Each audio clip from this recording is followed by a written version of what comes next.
હરે કૃષ્ણ. ખૂબ ખૂબ ધન્યવાદ માતાજી તમારો. હરે કૃષ્ણ. બધાનું ખૂબ ખૂબ હૃદયપૂર્વકનું સ્વાગત છે. પારસદેવ મુરારી માતાજી, મનોજ ભુજ પ્રભુજી, હરે વિનય કૃષ્ણ. દવે પ્રભુ હરે કૃષ્ણ, અરુણા માતાજી હરે કૃષ્ણ, એન્ડ જ્યોતિકા માતાજી, કલા માતાજી, જિજ્ઞા ગુજરાતી માતાજી, વિક્રમ પંડ્યા પ્રભુ, એન્ડ જયેન્દ્ર પ્રભુ હરે કૃષ્ણ. વેલકમ. હરે કૃષ્ણ ખૂબ ખૂબ પ્રભુજી, દંડવત હૃદયપૂર્વકનું પ્રણામ. સ્વાગત છે. હરે કૃષ્ણ. Welcome welcome. ખૂબ ખૂબ ધન્યવાદ માનસી માતાજી, આરતી માતાજી, સુરક્ષા માતાજી, વિક્રમી કૃષ્ણ પ્રભુ, તમારી સેવાઓ માટે હું તમારો ખૂબ ખૂબ આભારી છું. કૃષ્ણ પ્રભુજી દંડવત પ્રણામ. દંડવત પ્રણામ. હરે કૃષ્ણ. અમિત વોરા પ્રભુ, એન્ડ ઉર્મિલા માતાજી, જલ્પા જોશી માતાજી, કાશ્મીરા માતાજી, લતા માતાજી, હરે મીના કૃષ્ણ પંડ્યા પ્રભુજી માતાજી, દંડવત હરે પ્રણામ. કૃષ્ણ. હરે કૃષ્ણ. Welcome welcome. યશોદાનંદ વિલાસની માતાજી, રિદ્ધિ માતાજી, સુરેશ પ્રભુ, પ્રવીણા જોશી માતાજી, વેલકમ. હરે કૃષ્ણ. હરે કૃષ્ણ. ખૂબ ખૂબ સ્વાગત છે આપ સૌનું. શરૂઆત કરશું ભગવાન શ્રી શ્રી રાધા ગોવિંદજીના ચરણોમાં ખૂબ ભાવપૂર્વક પ્રેમપૂર્વકની પ્રાર્થના સાથે મળીને આપણે અર્પણ કરશું અને પછી આપણે અધ્યાય તરફ આગળ વધશું. શ્રી શ્રી રાધા ગોવિંદ ભગવાન કી જય, શ્રી પ્રભુપાદ કી જય, ગુરુ મહારાજ કી જય. ઓમ અજ્ઞાનતિમિરાન્ધસ્ય જ્ઞાનાંજનશલાકયા ચક્ષુરુન્મિલિतं येन तस्मै श्री गुरुवे नमः. श्री चैतन्य मनोभीष्टं स्थापितं येन भूतले स्वयं रूप कदा मह्यं ददाति स्वपदान्तिकम्. वन्देऽहं श्रीगुरु श्रीयुतापदकमलम् श्रीगुरुन् वैष्णवांश्च श्रीरूपं सागरजातं सहगण रघुनाथान्वितं तं सजीवम् साद्वैतं सावधूतं परिजनसहितं कृष्णाचैतन्यदेवं श्रीराधा कृष्ण पादान् सहगण ललिता श्री विशाखान्वितांश्च. हे कृष्णा करुणा सिंधु दीनबंधु जगत्पते गोपेश गोपिका कांत राधा कांत नमस्तुते.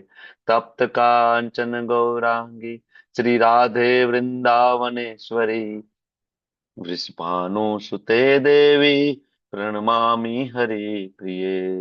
वाञ्छाकल्पतरुभ्यश्च कृपा सिन्धुभ्य एव च पतितानां पावनेभ्यो वैष्णवेभ्यो नमो नमः. नमो विष्णुपादाय कृष्णपृष्ठाय भूतले श्रीमते भक्तिवेदान्त स्वामिनिति नामिने. नमस्ते सारस्वते देवे गौरवाणी प्रचारिणे निर्विशेषा शून्यवादी पाश्चात्यादेशतारिणे. जय श्री कृष्ण चैतन्य प्रभु नित्यानंद श्री अद्वैत गदाधर श्रीवासादि गौर भक्त वृंद. हरे कृष्णा कृष्णा कृष्णा हरे हरे, हरे राम राम राम हरे हरे. हरे कृष्णा. हरे कृष्ण प्रभु जी. हरे हरे कृष्ण प्रभु जी, दंडवत कृष्ण, प्रणाम। हरे वेलकम कृष्ण. हरे रतिलाल कृष्ण. प्रभु, राजेंद्र प्रणाम। प्रभु, निशा माता जी, હરે કૃષ્ણ. व्रजरानी विनीता माता जी, હરે राजेंद्र કૃષ્ણ. पधारिया प्रभु जी, and Rajendra Prabhu ji Prabhuji from दंडवत प्रणाम। जामनगर. हरे कृष्ण. हिरल हरे माता जी. कृष्ण। हरे હરે कृष्ण. કૃષ્ણ परेश પ્રભુજી. शाह प्रभु जी, हरे एंड कृष्ण। बीना हरे माता जी. कृष्ण प्रभुजी, दंडवत प्रणाम। दंडवत प्रणाम प्रभु जी. वेलकम. जैन प्रभु वेलकम અને हरे માતાજી कृष्ण। હરે કૃષ્ણ. વેલકમ. સ્વાગત છે બંનેનું. દંડવત કાર્તિક પ્રણામ. हरे પ્રભુ कृष्ण प्रभु जी। हरे कृष्ण. डॉक्टर अर्चना माताजी वेलकम. હરે नैना કૃષ્ણ नडियादरा પ્રભુજી દંડવત माताजी પ્રણામ. दंडवत प्रणाम. शशि माताजी हरे कृष्ण. हरे कृष्ण प्रभुजी। પ્રભુજી હરે કૃષ્ણ. ખૂબ ખૂબ બધાનું સ્વાગત છે હૃદયપૂર્વકનું. હરે આપણે કૃષ્ણ શરૂઆત પ્રભુ કરીએ દંડવત પ્રણામ. ગઈકાલના અધ્યાયનું નાનું એવું રિવિઝન લઈ લઈએ અથવા તો ટેક અવે તમને જે યોગ્ય લાગે તે. ગઈકાલના અધ્યાયમાંથી શું શીખ્યા છીએ થોડો હાથ ઊંચો કરો તો ખ્યાલ આવે. તો 5 મિનિટ ચર્ચા કરીએ આપણે. હિના માતાજીથી શરૂઆત કરીએ આપણે. ત્યાં સુધીમાં હરે બીજા લોકો કૃષ્ણ. પણ વિચાર કરી લો. આપણે 3-4 લોકો પાસેથી ઓપિનિયન લઈશું. હિના માતાજી, હરે કૃષ્ણ. હરે કૃષ્ણ પ્રભુજી. ગયા અધ્યાયમાં આપણે એ શીખ્યા કે આપણે જેવા આ પૃથ્વી પર આવીએ છીએ તો ભૌતિક પ્રકૃતિ જે 3 ગુણોની બનેલી છે એના જે કઈ નીતિ નિયમો છે તે આપણા પર લાગુ થઈ જાય છે. અને આ જે 3 ગુણ છે, રજોગુણ, તમોગુણ, સત્વગુણ, એમાં આપણે બંધાઈ જઈએ છીએ. અને એ જો 3 ગુણોથી આપણે પર થવું હોય, પાર નીકળવું હોય, તો એ ખાલી ભગવાન શ્રી કૃષ્ણની ભક્તિ ને એમના શરણાગતિથી જ થઈ શકે છે. હરે કૃષ્ણ. હરી બોલ. ખૂબ સરસ માતાજી, થેન્ક યુ. જયેન્દ્ર પ્રભુ, શું કયો છો તમે? એડ કરો થોડું. હરે કૃષ્ણ પ્રભુજી. ગઈકાલનો અધ્યાય તો પ્રકૃતિના 3 ગુણ, આપણે પ્રકૃતિના 3 ગુણને આધીન છીએ. સત્વગુણ, રજોગુણ ને તમોગુણ. હમ. શરીરમાં આપણે 9 દ્વાર છે. આપણા 2 હાથ, 2 કાન, મોઢું, હા, નાક, જનેન્દ્રિય, ગુદા, એ બધા બરાબર છે. અને બધા યજ્ઞમાં શ્રેષ્ઠ યજ્ઞ હોય તો સંકીર્તન યજ્ઞ છે. 7.9 ભગવાન કહે છે કર્મનું કોઈ બંધન થતું નથી. અને રજોગુણમાં ઉત્પત્તિ અમર્યાદિત ઈચ્છાઓ તથા તૃષાને કારણે થાય છે. તત્વગુણ મનુષ્યને સુખથી બાંધે છે, રજોગુણ સકામ કર્મથી બાંધે છે, અને તમોગુણ મનુષ્યના જ્ઞાનને ઢાંકીને તમો પ્રભાતથી બાંધે છે. Okay, thank you. હરે કૃષ્ણ પ્રભુજી. જિજ્ઞા ગુજરાતી માતાજી, હરે કૃષ્ણ. હરે કૃષ્ણ પ્રભુજી. જયારે આપણે ભૌતિક પ્રકૃતિમાં આવીએ એટલે 3 ગુણોથી બંધાઈ જઈએ છીએ. અને ઈ ગુણોમાં આપણે સતત ખેંચાતા રહેતા હોય, સત્વગુણ, રજોગુણ અને તમોગુણ. પણ જયારે આપણે બધી જ આપણી 9 દ્વાર વાળું નગર છે ને બધી જ ઇન્દ્રિયોને જ્ઞાનના પ્રકાશથી પ્રકાશિત થઈ જાય ત્યારે આપણે સત્વગુણના પ્લેટફોર્મ પર આવી જઈએ. અને ઈ પછી જયારે ભક્તિ કરીએ ત્યારે આપણે સત્વગુણમાંથી શુદ્ધ સત્વગુણમાં જઈ શકીએ અને પછી ભગવત પ્રાપ્તિ થઈ શકે. ઓકે, હરે કૃષ્ણ. ધન્યવાદ માતાજી, થેન્ક યુ. હિરલ માતાજી. હરે કૃષ્ણ પ્રભુજી. દંડવત પ્રણામ. કાલના અધ્યાયમાં પ્રભુજી આપણે પ્રકૃતિના 3 ગુણો વિશે પણ મનુષ્ય જન્મ લે છે ત્યારે પ્રકૃતિના ગુણો સાથે કેવી રીતે સંપર્કમાં આવે છે એ જોયું. એ ગુણોમાં એ કેવી રીતે જીવી રહ્યો છે એનું જીવન, એના પછી એના મૃત્યુ પછી એ ગુણોમાં હોય તો એની ગતિ કેવી થાય છે તે જોયું. અને એ ગુણોથી ઉપર આવવા માટે ભગવાન શ્રી કૃષ્ણની અનન્ય, અવિચળ, અવૈકલ્પિક અને અવ્યભિચારિણી ભક્તિ એ એક જ માર્ગ છે જેને પ્રાપ્ત કરીને મનુષ્ય બ્રહ્મ પદ સુધી, મતલબ કે ઉપરના લોક સુધી પહોંચી શકે છે, ભગવત ધામ પ્રાપ્ત કરી શકે છે. આ ઉપરાંત આપણે એક વસ્તુ મુખ્ય જોઈ કે જેની અંદર આપણે એવું જોયું કે પ્રકૃતિ જે છે ભગવાનના આધીન કાર્ય કરે છે અને મનુષ્ય છે એ પ્રકૃતિના આધીન હોય છે. પણ જો મનુષ્ય પ્રેમમય અને આનંદમય અનન્ય ભક્તિ કરે તો એની ઇન્દ્રિયો ભગવાન સ્વયં પોતે સંચાલિત કરે છે, એટલે પ્રકૃતિના આધીન રહેતું નથી. હરે કૃષ્ણ પ્રભુજી. હરે કૃષ્ણ. ખૂબ સરસ તમે લોકોએ ગઈકાલનો અધ્યાય વિશે ચર્ચાઓ કરી. બરાબર, ખૂબ ઇન્ટરેસ્ટિંગ ચેપ્ટર હતું. 14મું અધ્યાય, સતોગુણ, રજોગુણ અને તમોગુણ. બરાબર, જેવો આપણો આ જન્મ થયો તો આ પ્રકૃતિના 3 ગુણો આજે કાયદાઓથી આપણે બંધાઈ ગયા. અને એના કારણે આપણે એના આધીન થઈને આપણે કાર્ય કરતા હોય તો ઘણી વખત આપણને એમ થાય કે હું સ્વતંત્ર છું. ખરેખર આ ભૌતિક જગતની અંદર કોઈ સ્વતંત્ર નથી. બરાબર, બધાએ કાયદાની અંડરમાં રહેવું પડે. ધારો કે ભારતની અંદર તમે રહેતા હોય તો કોઈ એમ કે હું સ્વતંત્ર છું, તો ખરેખર કોઈ સ્વતંત્ર નથી. બધાએ ગવર્મેન્ટના કાયદાને માનવા પડે. કોઈ કાયદા ના માને તો એને સરકાર જેલમાં પૂરી દે. બરાબર, તો સ્વતંત્ર આ જગતની અંદર કોઈ નથી. આપણને એવું લાગે કે આપણે સ્વતંત્ર થઈ ગયા છે. ના, સ્વતંત્ર ક્યારેય કોઈ હોતું નથી. સ્વતંત્ર ખાલી એક ભગવાન જ છે. બરાબર, એટલે ભગવાનનું એક નામ છે, બરાબર, અસમર્થ કે એની ઉપર પણ કોઈ નથી અને એની સમાન પણ કોઈ નથી. અને અભિજ્ઞ અને સ્વરાટ એવું ભગવાનને સંબોધન કરવામાં આવ્યું છે ભાગવતમ કેન્ટો 1 શ્લોક 1. બરાબર, ચેપ્ટર 1.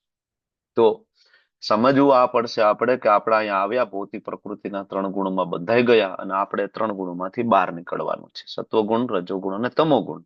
ત્રણેયમાંથી જયારે બહાર નીકળીએ ત્યારે આપણે ગુણાતીત અવસ્થાને પ્રાપ્ત કરીએ ત્યારે આપણે ભગવતધામ જવા માટેની લાયકાતને કેળવી શકીએ છીએ. તો હવે જે કોઈ વ્યક્તિ સતોગુણમાં હોય તો ઉપરના લોકમાં જાય, રજોગુણમાં હોય તો અહીંના એરિયે, તમોગુણમાં હોય તો નીચેના લોકમાં જાય. આ ચર્ચા ભગવાને ગઈકાલે કરી અને ભગવાને એ કીધું કે જો કોઈ વ્યક્તિ આ 3 ગુણોથી પરે થઈ જાય તો એ અલ્ટિમેટ જે એનું એડ્રેસ જે છે ત્યાં આવવા માટે યોગ્ય બને છે. તો આજે અલ્ટિમેટ એડ્રેસ કયું? ક્યાંથી આપણે આવ્યા છીએ એ ગોલોક ભગવાનના વૃંદાવન. હા ગોલોક વૃંદાવન ધામ. ભગવાન આજે એની ચર્ચા કરવાના છે. એટલે આજનો જે અધ્યાય છે એ અધ્યાયનું નામ છે પૂર્ણ પુરુષોત્તમ યોગ.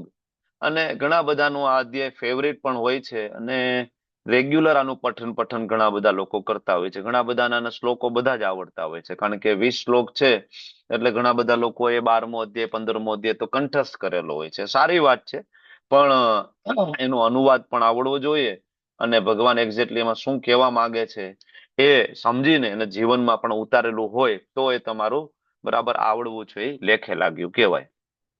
ભગવાન પૂર્ણ પુરુષોત્તમ કૃષ્ણ આ અધ્યાયની અંદર જે શરૂઆત કરે છે એ ભૌતિક જગત અને આધ્યાત્મિક જગતની કમ્પેરિઝન થી કરે છે. કોણ સમજાવી શકે? તો કે જે ત્યાંથી આવ્યા હોય એ સમજાવી શકે, પ્રભુપાદ. બરાબર. ભગવાનના ધામમાંથી જે વ્યક્તિ આવ્યા હોય એને ખબર હોય કે ભગવાનનું ધામ કેવું છે અને ભગવાન એક્ઝેક્ટલી શું કહેવા માંગે છે એ સમજી શકે. બરાબર. પૂર્ણ પુરુષોત્તમ ભગવાન શ્રી કૃષ્ણ પહેલા શ્લોકની અંદર કહી રહ્યા છે, શ્રી ભગવાન ઉવાચ. હું તમને ફરીથી યાદ દેવડાવું કે આખી ભગવદ્ ગીતાની અંદર જ્યારે જ્યારે કૃષ્ણ દ્વારા કોઈ શ્લોક બોલવામાં આવે છે તો ત્યાં વેદવ્યાસજીએ લખ્યું છે શ્રી ભગવાન ઉવાચ. બરાબર. અને આ હેન્ડરાઇટિંગ કોના છે? લખ્યું કોને છે આ શ્રી ભગવાન ઉવાચ? કોને? ગણેશજી.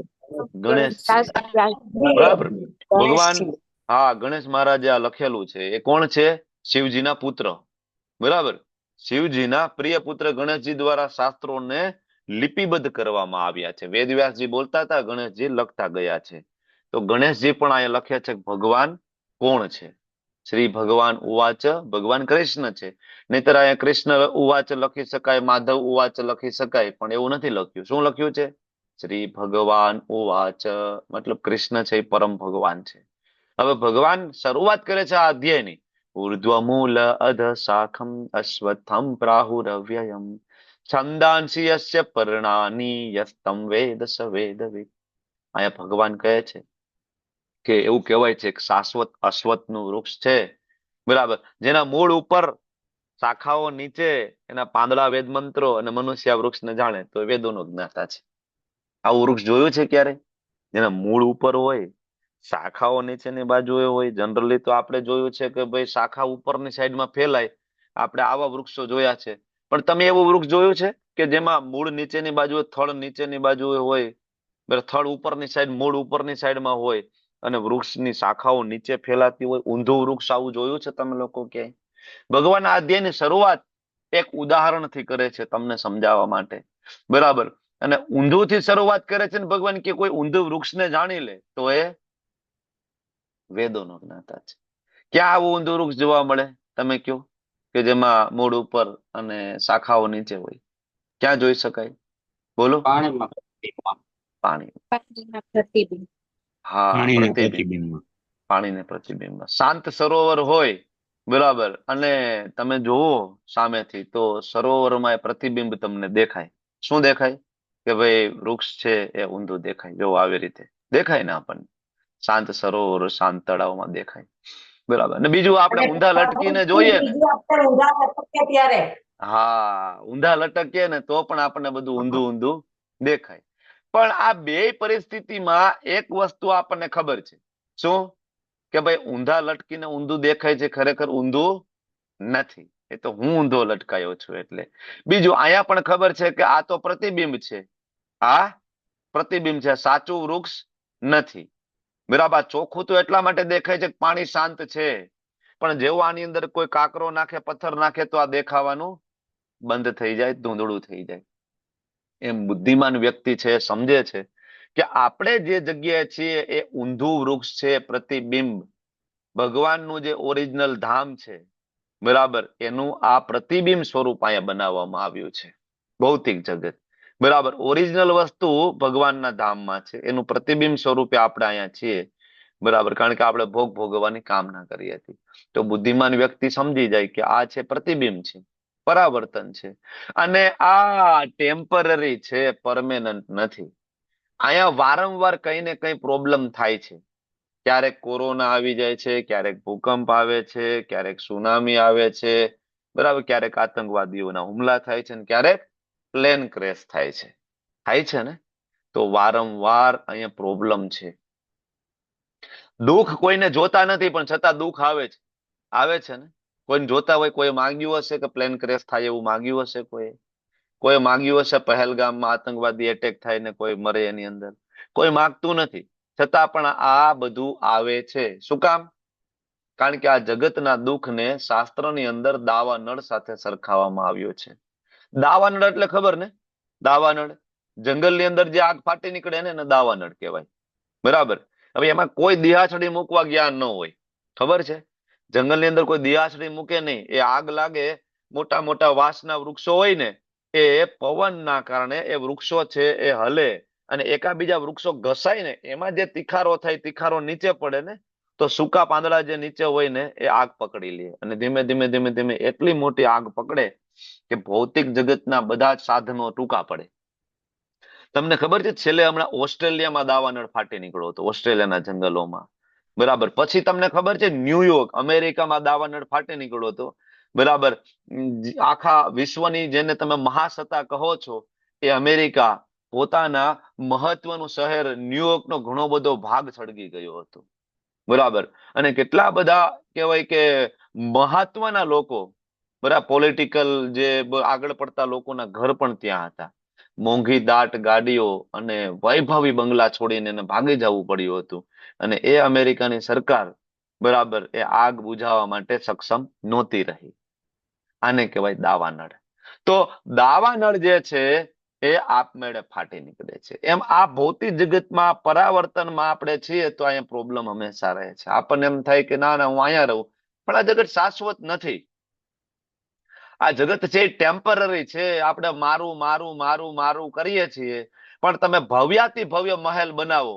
આપણે લોકો મકાન બનાવતા હોય ત્યારે શું વિચારતા હોય કે હું મકાન એવું બનાવું કે કોઈ દી ના તૂટે, એવું લોખંડ વાપરીએ, એવું સિમેન્ટ વાપરીએ કે કોઈ દી ના તૂટે. Is it possible? શક્ય તો બનવાનું નથી ને. 5 વર્ષમાં એ રિનોવેશન માંગશે તમારી પાસે. બહુ સારું બનાવશો તો 10 વર્ષમાં રિનોવેશન માંગશે. અને બહુમાં બહુ સારું બનાવો તો 50 વર્ષની આયુષ્ય મોટા ભાગે પૂરું થઈ જતું હોય છે. બરાબર. મોટા મોટા મહેલો, મોટા મોટા કિલ્લાઓ જે બનાવ્યા ને એ પણ ધરાશાયી થઈ ગયા છે. તો આ જગત છે એ ટેમ્પરરી છે. એટલે ભગવાન અહીંયા સમજાવે છે આપણી આ ભૌતિક જગતની જે આસક્તિ, એનું જે અજ્ઞાન, ભગવાન આ અધ્યાયમાં એને કાપવાની કોશિશ કરે છે કે ભાઈ તમે ખોટી જગ્યાએ છો. તમે સુખની શોધ ખોટી જગ્યાએ કરો છો. તમે ઊંધા વૃક્ષમાં છો. ક્યાં છો? ઊંધા વૃક્ષમાં. અને જે પરાવર્તન છે, જે પ્રતિબિંબ છે અને જે ટેમ્પરરી છે. એટલે આપણને એમ થાય કે અહીંયા જ મજા આવે છે, અહીંયા જ મજા આવે છે. પણ જન્મ મૃત્યુ જરા વ્યાધિનું શું? મજા આવે છે? કોઈ બચી શક્યું છે આજ સુધી આનાથી? બરાબર. ઇવન દેવતાઓ સુદ્ધા આનાથી બચી શક્યા નથી. વ્યાધિથી બચી શક્યા છે? બરાબર. એમને પણ ચંદ્રને ક્ષય રોગ થયો. મોટા મોટા દેવતાઓ છે વ્યાધિગ્રસ્ત થયા છે. મનુષ્યોમાં લગભગ કોઈ એવું ન હોય કે કોઈને કોઈ વ્યાધિગ્રસ્ત ના થયું હોય. કઈક ને કઈક બીમારીઓ આપણને આવી રહી છે. કોઈકના ઘૂંટણ દુખે છે, કોઈકના આંખમાં ઝાંખું દેખાય છે, કોઈકના દાંત પડી ગયા છે, ખાવામાં પ્રોબ્લેમ. અને અત્યારે ડાયાબિટીસ, બીપી તો એકદમ કોમન થઈ ગયું છે. લોકો ચણા મમરાની જેમ બરાબર દવાઓ ખાઈ રહ્યા છે રેગ્યુલરલી. તો આપણને એમ થાય કે અહીંયા મજા આવે છે. શેની મજા છે? જેને આ સંસારનું નિર્માણ કર્યું છે સ્વયં ભગવાન 8મા અધ્યાયના 15મા શ્લોકમાં કહે છે દુઃખાલયમ અશાશ્વતમ. દુઃખાલયમ અશાશ્વતમ. આ જગત કેવું છે? દુઃખાલયમ છે. અને કેવું છે? અશાશ્વતમ. મતલબ શાશ્વત નથી, ટેમ્પરરી છે. 8મા અધ્યાયમાં આ જ પ્રશ્નના જવાબમાં ભગવાને કીધું હતું, જો તમને યાદ હોય તો. બરાબર. જ્યારે ભગવાને કીધું, બરાબર, કે આ જગતની અંદર સર્જન ને પ્રલય તો સતત અર્જુન થયા રાખે, તો અર્જુનને એમ થાય કે પ્રભુ તો ઉપરના લોકમાં જાય તો ભગવાને ત્યાં સરસ શ્લોક આપ્યો હતો, આ બ્રહ્મ ભુવનાન લોકાન પુનરાવર્તિનો અર્જુન, કે અર્જુન તો બ્રહ્માજીના લોકમાં જતો રહે ને તોય અહીંયા માથાકૂટ તો એને એ જ છે. સ્વર્ગની વાત નથી. સ્વર્ગ કરતા તો ક્યાંય ઉપર બ્રહ્મલોક આવેલું છે. સ્વર્ગલોકની ઉપર તો જનલોક, તપોલોક, મહરલોક, બીજા બધા લોક સ્વર્ગની ઉપર આવેલા છે. ઇવન સ્વર્ગ તો અહીંયા જ છે, બહુ દૂર નથી. એકચ્યુઅલી 1 માળ ઉપર સ્વર્ગ છે. બરાબર. જ્યારે તમે ખરેખર ગોલોક ચાર્ટ તમે ભણશો ને તો તમને ખબર પડશે કે આપણું બ્રહ્માંડ, એમાં આપણે ક્યાં ને સ્વર્ગ ક્યાં. તમે લેવલ 2 માં આવશો ને ત્યારે હું તમને ભણાવીશ ગોલોક ચાર્ટ. તો સ્વર્ગ એટલે કઈ બહુ દૂર નથી, આપણને એવું લાગે. સ્વર્ગ એટલે ગામડાનો એક માણસ હોય જ્યાં કોઈ એટલી સુખ સુવિધા ન હોય અને એ વ્યક્તિને તમે અમેરિકા મોકલી દો, બરાબર, આટલો ફેર છે. અમેરિકામાં જાય તો પોળા રસ્તાઓ હોય, ગાડી હોય, ટેકનોલોજી હોય, વાઈફાઈ હોય, બરાબર. આટલું જ છે કે ભોગના વિષયો વધારે પડતા છે સ્વર્ગની અંદર. અહીંયા આપણે ભોગના વિષયો નથી, આપણે એટલો ભોગ ના કરી શકીએ. સ્વર્ગની અંદર ભોગના વિષયો વધારે પડતા છે. તો ઇવન ભગવાન કહે છે કે અર્જુન, બ્રહ્માજી પણ તું બની જઈશ ને તો એ માથાકૂટ તો એની એ જ રહે છે, બરાબર. બ્રહ્માજીનું પણ મૃત્યુ થાય છે, જન્મ થાય છે. ત્યારે ભગવાન 8મા અધ્યાયમાં આ જ વસ્તુ સમજાવે છે કે અર્જુન, સર્જન, પ્રલય, જન્મ, મૃત્યુ, જરા, વ્યાધિ, આ બધી વસ્તુમાંથી બચવાનું એક એવી જગ્યા છે કે જ્યાં મગજમારી નથી. અને ત્યારે ભગવાને કીધું તું યમ પ્રાપ્ય ન નિવર્તન્તે તદ ધામમ પરમમ મમ. એ અર્જુને, મારા એકલાનું એવું ધામ છે કે જ્યાં જન્મ, મૃત્યુ, જરા, વ્યાધિ, સર્જન, પ્રલય નથી. ક્લિયર કટ સ્ટેટમેન્ટ આપ્યું છે 8મા અધ્યાયમાં.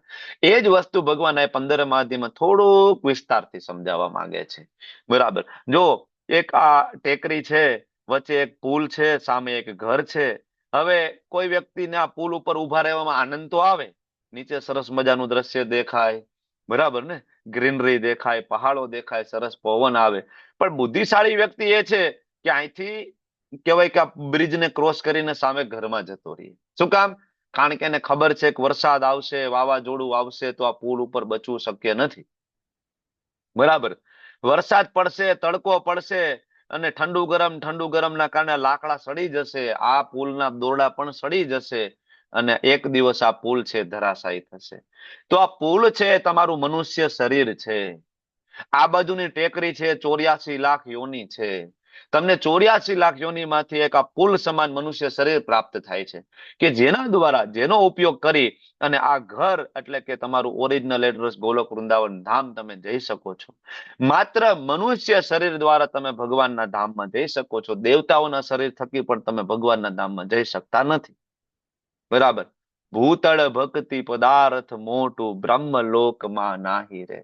નરસિંહ મહેતાએ ગાયું છે કે ભૂતળ ભક્તિ પદાર્થ મોટું બ્રહ્મલોકમાં નાહી રે. ઇવન બ્રહ્માજીના લોકમાં પણ આ વસ્તુ નથી જે મનુષ્ય લોકની અંદર જે પ્રાપ્ત થાય કે કોઈ વ્યક્તિ ભગવાનના નામનું શરણ લે, ભગવદ્ ગીતા ભાગવતમનું શરણ લે, સીધું અહીંથી ભગવત ધામ જઈ શકે છે. તો બુદ્ધિશાળી વ્યક્તિ છે આ બ્રિજને ક્રોસ કરીને ક્યાં જતો રહે? આ મકાનની અંદર જતો રહે, બરાબર. તો આ બુદ્ધિશાળી વ્યક્તિ એટલે કોણ? બુદ્ધિશાળી વ્યક્તિ એટલે ભગવાનના ભક્તો, વૈષ્ણવો, ઋષિમુનિઓ, બરાબર. એ બધા જ્યારે એને મનુષ્ય શરીર પ્રાપ્ત થાય છે તો બિલકુલ સમય બગાડ્યા વગર શું કરે છે? ભગવાનની અવ્યભિચારેણ ભક્તિ યોગેન સેવતે. ગઈકાલે આપણે ભણ્યા હતા, યાદ આવ્યું તમને? ભગવાને કેવી ભક્તિ કીધી હતી? અવ્યભિચારેણ. 10મા અધ્યાયમાં ભગવાને કેવી ભક્તિ કીધી હતી? અવિકલ્પેન યોગેન, અવિકલ્પ. અને કેટલી વખત ભગવાને કીધું? અનન્ય ભક્તિ. તો બુદ્ધિશાળી વ્યક્તિ એ છે કે આ બ્રિજનો ઉપયોગ કરી ભગવત ધામમાં જતો રહે. તો આ બહુ મહત્વની વસ્તુ છે કે આ ભૌતિક જગતમાં આપણને બહુ આસક્તિ છે ને. મારો દીકરો, મારું ઘર, મારી પત્ની, મારા પતિ, મારી સંપત્તિ, મારું બેંક બેલેન્સ. ખરેખર આ જગતમાં મારું કંઈ છે નહીં, બરાબર. આપણે ખાલી હાથે આવ્યા હતા અને ખાલી હાથે જોવાના છીએ. આપણે કંઈ સાથે લઈ જઈ શકતા નથી. ધેટ ઇઝ ઇમ્પોસિબલ, બરાબર. આપણે એક મુસાફર છીએ અને એક ટ્રેનમાં આપણે બધા બેઠા છીએ, બરાબર. આપણે ટ્રેનમાં બેઠા છીએ અને જેનું સ્ટેશન આવતું જાય છે એ ટ્રેનમાંથી ઉતરતા જાય છે. આજ સુધી આપણે, તમે પણ ટ્રેનમાં મુસાફરી કરી હશે, મેં પણ કરી છે. ટ્રેનમાં બેઠા પછી આપણે ક્યારે એવું વિચાર્યું કે આ ટ્રેનની સીટો થોડી નબળી પડી ગઈ છે તો પેલા નવી સીટો હું નખાવી દઉં, બરાબર, અને હું મિસ્ત્રીને બોલાવીને સીટો રિપેર કરાવી દઉં, પછી હું મુસાફરી કરું? ક્યારે તમે એવું વિચાર્યું કે ટ્રેનનું ટોયલેટ બાથરૂમ બહુ ગંદુ થઈ ગયું છે કે ચાલો આપણે સાફ કરી નાખીએ ટોયલેટ બાથરૂમ, બરાબર? કારણ કે મારે અહીંયા મુસાફરી કરવાની છે તો હું ટોયલેટ બાથરૂમ સાફ કરી નાખું, હું ટ્રેનનો ડબ્બો સાફ કરી નાખું અને પછી મુસાફરી કરું. ક્યારે કર્યું છે આપણે આવું? નથી કર્યું. શું કામ નથી કર્યું? બોલો, શું કામ નથી કર્યું? Question for you. શું કામ નથી કર્યું? કારણ કે આપણે હંમેશા કારણ ત્યાં કે રહેવાના permanent નથી. નથી પ્રભુજી. થોડા ટાઈમ માટે આપણું ટેમ્પરરી જર્ની છે આપણી. કારણ કે ઉતરી જવાનું છે.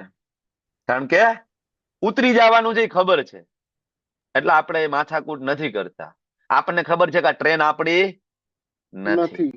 નથી. થોડીક ટિકિટ લીધી છે એટલે મુસાફરી કરવાનો આમાં મોકો મળ્યો છે, પણ આ ટિકિટનું ડેસ્ટિનેશન પૂરું થઈ જશે એટલે આપણને ઉતારી મૂકવામાં આવશે, આપણે ઉતરી જવું પડે. તો આ એક ટિકિટ મળી છે, પૂર્વજન્મમાં જે પુણ્ય કર્મ કર્યા ને એની એક ટિકિટ મળેલી છે તમને ને મને.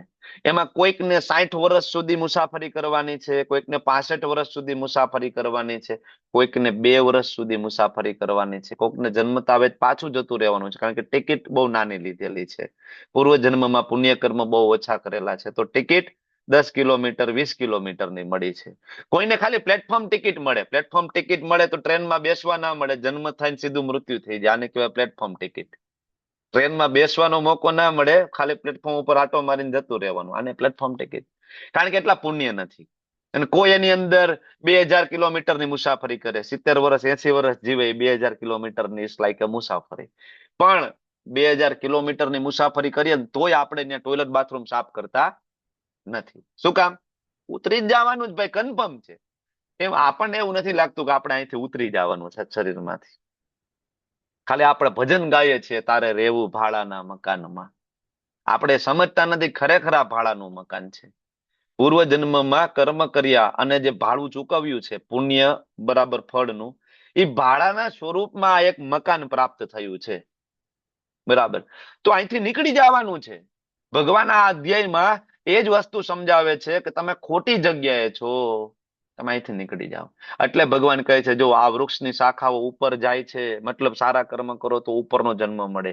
વૃક્ષની શાખા નીચે જાય છે, ખરાબ કર્મ કરો તો નીચે જાય. અને પ્રકૃતિના 3 ગુણો દ્વારાનું પોષણ થાય છે. શું કામ ઉપર ને નીચે જાય છે? તો કે પ્રકૃતિના 3 ગુણો, તમો ગુણમાં કોઈ કામ કરે તો એને પોષણ મળે, નીચલા લોકમાં જાય. સતો ગુણમાં કામ કરે પોષણ મળે તો ઉપરના લોકમાં જાય છે. શાખાઓ મોટી થતી જાય છે, ડાળખીઓ. શું કામ? તો કે આપણે ઇન્દ્રિયોના વિષયોનું ચિંતન કરતા જઈએ છીએ. વૃક્ષના મૂળ નીચે પણ જાય છે અને માનવ સમાજના સકામ કર્મોથી આપણે બંધાઈ જાય છે. જે આપણે પુણ્ય કર્મ કરવાની વાત કરીએ છીએ, ભગવાન આ એમ કહે છે કે વ્યક્તિ કર્માનુબંધીની મનુષ્ય લોકે. જે કોઈ વ્યક્તિ એમ કે ભગવદ્ ગીતામાં કર્મયોગની વાત આવી છે, પણ આ શ્લોકમાં તો ભગવાન કહે છે કર્માનુબંધની, કે કર્મયોગ તો તમને બાંધે છે. હવે સમજ્યા કે શું કામ પ્રભુપાદ છે એ બરાબર ભગવદ્ ગીતાનો સાર ભક્તિયોગ આપણને આપે છે.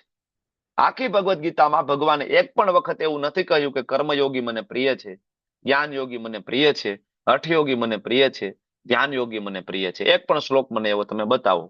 બરાબર. હું તમને એવા કેટલા બધા શ્લોક બતાવું, બરાબર, જેમાં ભગવાન એમ કે છે ભક્તાસ્તે અતીવ મેં પ્રિય, કે મને મારા ભક્તો બહુ પ્રિય છે. 12મો અધ્યાય ખોલો, 13 માંથી લઈને 19માં બધા શ્લોકમાં એકની એક વાત ભગવાન કરે છે, મારા ભક્તો મને પ્રિય છે, મારા ભક્તો મને પ્રિય છે, મારા ભક્તો મને પ્રિય છે. તો આ સમજવું રહ્યું કે આ સકામ કર્મો જે છે એ જ આપણને જન્મ, મૃત્યુ, જરા, વ્યાધિ, ઉપરના લોક નીચેના લોક આપણને નાખે છે. તો હવે શું કરવાનું? ત્યારે ભગવાન કહે છે આ વૃક્ષના વાસ્તવિક સ્વરૂપની અનુભૂતિ તમને આ જગતમાં નથી થતી. આપણે અજ્ઞાનના અંધકાર સ્વરૂપ, બરાબર, આપણને મોતિયો આવી ગયો છે આંખની અંદર, તો આપણે આની અનુભૂતિ અહીં કરી શકતા નથી. આપણે સમજી નથી શકતા કે આની શરૂઆત ક્યાંથી થઈ. આપણે ક્યારે પ્રશ્ન નથી થતો કે હું કોણ છું, આનો અંત ક્યાં છે, આનો આધાર ક્યાં છે. આ પ્રશ્ન આને કહેવાય અથાતો બ્રહ્મ જિજ્ઞાસા. ભગવાન અહીંયા એ પ્રશ્ન ઉત્પન્ન થવા જોઈએ એવું તમને કહે છે. બરાબર, કે ભાઈ વાસ્તવિક સ્વરૂપની અનુભૂતિ અહીં નથી થતી. શું કામ? આંખમાં મોતિયો આવી ગયો છે, જોઈ નથી શકતા.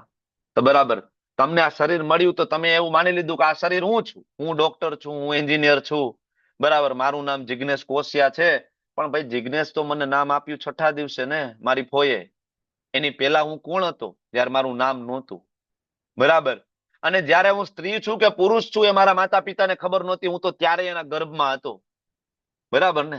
હું દીકરો છું કે દીકરી છું આ પણ મારી માને ખબર નહોતી, ત્યારે હું હતો ગર્ભમાં. બરાબર. અને એની પહેલા પણ હું અસ્તિત્વ ધરાવતો હતો. તો હું છું કોણ?